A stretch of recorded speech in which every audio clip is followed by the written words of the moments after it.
So here we are with the 55-inch Samsung QN90C. This is going to be one of their most high-end, pretty much flagship LED TVs for 2023, next only to the QN95C. And I think this is going to be something that will be interesting to see if they've improved upon it. Now, it's important to note that there's not a whole lot going on with the box due to their commitment to the environment and going green, which I'll go ahead and show you now. So as we see here, they're going green. Basically, I guess going green for them looks like no ink on the box. I'm sure there are some other things that they do, but I think that's one of the big things that all the companies are doing, removing ink off the box for whatever reason. I couldn't tell you what ink does, but that's basically it. The accessories in the Samsung QN90C box basically includes a very nice hard stand here. You've got your power cable. We've seen this standard basically on every Samsung TV for the last at least 5 years. So if something happens to it, a positive is that you can replace it fairly easily. We also see this remote here, which is their new, I say new very lightly, by the way, their new version of the remote. And it's not my favorite. I don't really like the rounded corners. Every time I see rounded corners, for me personally, it feels less premium and feels more budget buyer, more entry level. Now, just for comparison's sake, this is what the old remote looked like. Grab it from over here. This is the remote from basically last year, and yeah, there's a definite difference in the premium feel. This one looks like a child's toy, and this one looks like it actually belongs to a luxury product. And I think for me, that's one of the things that I really don't like. Again, it's smaller, so if you have smaller hands, that form factor will be more appreciated, but I really wish they would have stuck with the more premium look of this remote. But again, that being what it is, we're gonna move on from that. And then we have this stand, which unfortunately, as you can tell by the stand, there is no screwless adjustments. So it's going to be some screwing in on our end. So just things to note as you're going through the unboxing process. Looking at the ports that we have available, we have a USB port, we have a USB for HDD, we have the HDMI 2.1, but basically all 4 ports are HDMI 2.1, so you don't really have to worry about that one. You have the eARC port on port number 3, then we just make our way down. You have LAN, you have EX-Link, and then you have the antenna. Now, one addition that I really love this year is that finally, Samsung actually seems to be listening to all of the reviewer feedback, and these are now actual stickers on the television itself, where before it was that very hard to read engraving that nobody could read, and it was just all black, much like this. This is what they used to do to label the ports, which just was cheap, and it didn't work doing engravings in dark plastic. Now you can actually read your ports, which, while basic, is a nice adjustment based off of feedback. In terms of the design is very plain. It's basically this black material that we've seen, again, from Samsung over the course of years. You have your little wire management guide down here, and of course this is where you put your stand, more or less. Now you've got your power cable over here that you plug in, which gets routed down through here, and then of course I wish they would have had like some sort of cutout so it could come straight down instead of just awkwardly kind of resting in the stand somewhere if you wanted to do like a wall mount type situation. I think maybe that's something to consider for some other time, but who knows.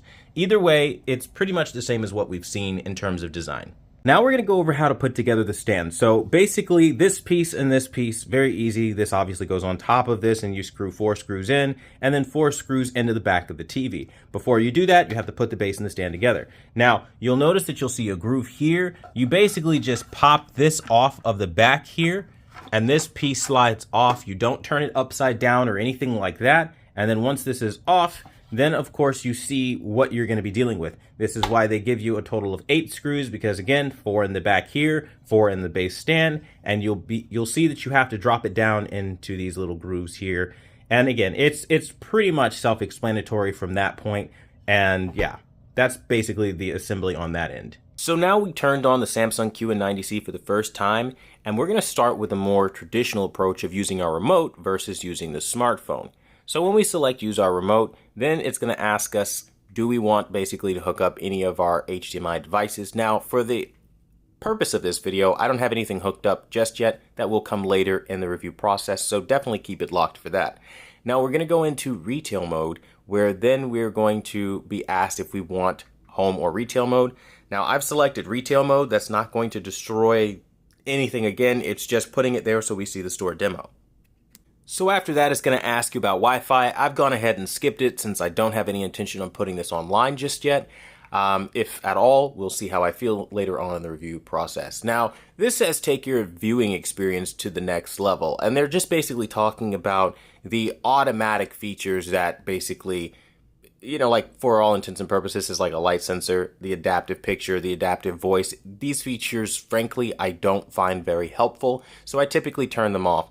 Now, I don't think that this year they'll do anything different from what I've seen Samsung do before, so again, I'm just going to, let's just table that for later kind of thing. Now, we're waiting for them to basically start up the television, and they have a little jingle that they play, but I have it disabled so that we don't run into any kind of copyright issues, because that's just the day and age we live in on this online thing. That being said, though, I'm not noticing any major issues so far. Now, as I am on the home screen, I do see that it's a little bit hazy. The black levels aren't that great. So out of the box, the TV doesn't appear to come fully optimized. Now, that's not a knock on the TV. I'm sure the capability to get better than it is out of the box is totally there, and you guys can definitely join my membership for $5. I'll do all that stuff for you so that you can just enjoy a gorgeous picture.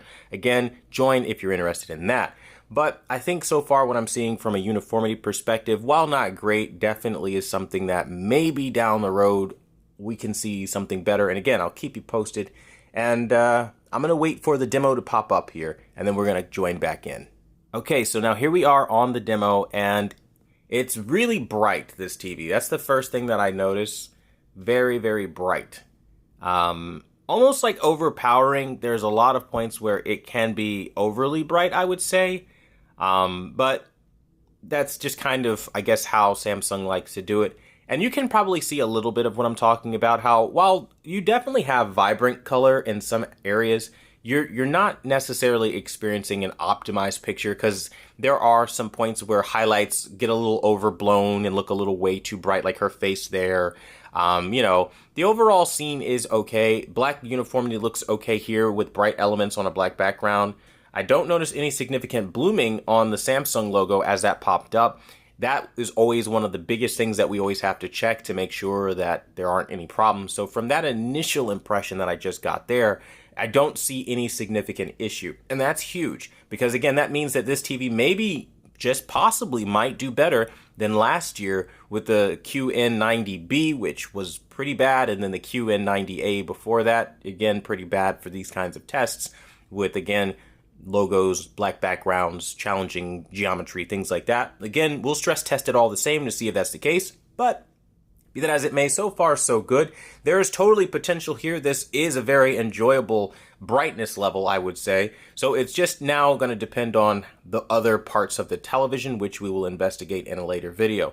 But that being said, I'd love you guys to chime in on what you want to see to get the most out of this content. Let me know in the comment section down below. And as always, I want to thank you guys so much for watching the #1 brand in honesty. Until the next video, I'll see you guys later.